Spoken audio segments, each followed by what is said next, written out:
यह कहानी रामायण काल की है। एक गांव में एक गरीब परिवार रहता था। एक बुजुर्ग महिला, एक बुजुर्ग आदमी और उसका एक पुत्र। पुत्र बहुत ही आज्ञाकारी था। उसका नाम श्रवण कुमार था। श्रवण कुमार अपने माता पिता की बहुत सेवा करता था। एक दिन उनके माता पिता ने श्रवण कुमार से तीर्थ यात्रा पर जाने की इच्छा जताई। श्रवण कुमार बहुत ही गरीब थे, परंतु वह अपने माता पिता की इस इच्छा को पूरा करना चाहते थे। बहुत सोच विचार करने के बाद उन्हें एक युक्ति सूझी। श्रवण कुमार ने अपने माता पिता को 2 टोकरी में बैठाया और उसे डंडे से बांधकर अपने कंधे में उठा लिया। श्रवण कुमार अपने माता पिता को कंधे पर उठाकर उन्हें तीर्थ दिखाने के लिए आगे लेकर चलने लगे। कुछ दूर चलने के बाद उनके माता पिता ने कहा कि उन्हें जोरों की प्यास लगी है।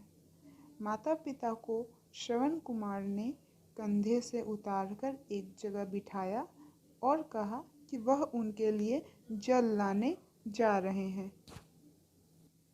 जल के तलाश में श्रवण कुमार काफ़ी आगे बढ़ गए।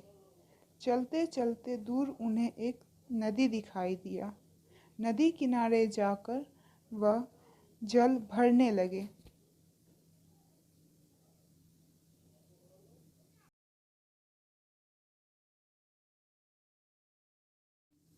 वह जल भर ही रहे थे कि एक तीर आकर उनको लगी और वह मूर्छित होकर गिर पड़े।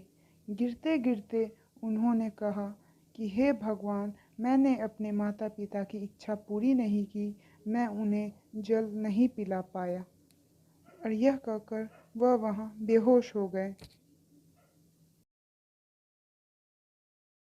उन दिनों अयोध्या के राजा थे महाराज दशरथ। महाराज दशरथ बड़े ही पराक्रमी राजा थे और उन्हें शिकार करने का बहुत शौक था। वह काफ़ी समय जंगल में शिकार खेलने आते थे। एक दिन महाराज दशरथ अपने घोड़े पर सवार होकर शिकार खेलने के लिए जंगल गए। जंगल में बहुत देर तक उन्होंने शिकार को खोजा, पर उन्हें कोई शिकार नहीं मिला। अचानक उन्होंने सुना कि दूर कहीं पानी का आवाज़ आ रहा है।